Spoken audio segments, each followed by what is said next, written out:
One thing that pessimism has taught me, and one thing that I think is essential to understanding pessimism in whatever form it takes, is the acceptance of resignation.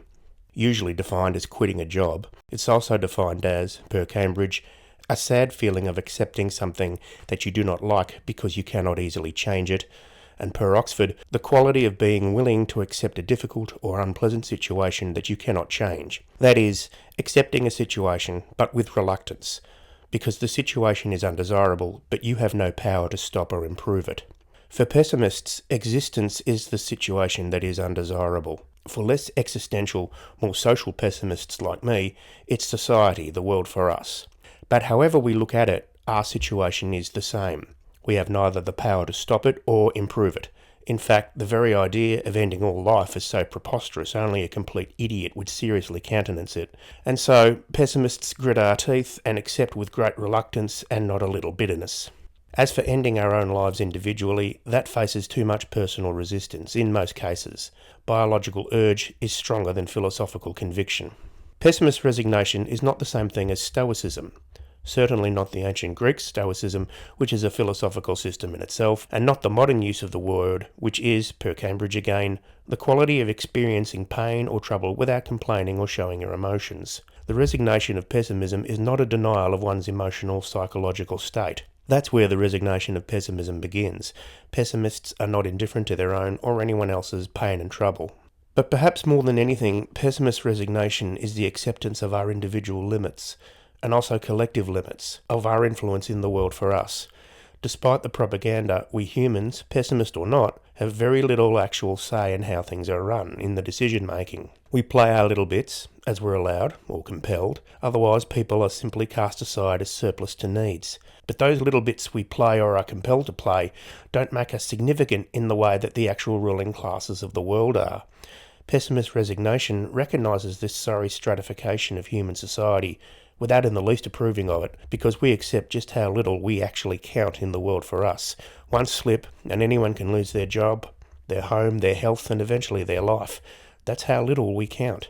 Not for us then the grand utopian schemes of changing everything according to plan and design. We know history. We've read and heard of the great revolutions of the last century and how they went from wanting to settle accounts with exploiters and eliminate exploitation only to simply fill the power gaps they created with their own exploiters. We read and hear now of how the present social and economic situation is all about improvement and increasing abundance for those who would take it, and we read, hear, and very definitely experience the actual material results to the absolute contrary. With resignation, we combine the sadness we feel for the ills of ourselves and the world for us, and the knowledge, sadder yet, that those ills will always be with us in whatever forms. Such resignation should, if we are honestly open to it, allow us to at least have a sense of genuine sympathy and compassion, a solidarity of suffering. Of course, even that is too optimistic, and most times we pessimists are just as surly and unkind as anyone else. That too we are resigned to, and that too reluctantly. But none of this is to say that the pessimist does not act in the world for us when the opportunity arises. Being insignificant and ineffectual doesn't mean one can't stand on one's own dignity when it becomes necessary. The choice of acting or not can still be had, even if the pessimist is pessimistic about the outcome, because sometimes it's not really a choice but something one has to do, if for no other reason than to preserve one's own individual dignity and integrity. That, at least, the pessimist can do, as long as the awareness is there that that is what one is actually doing.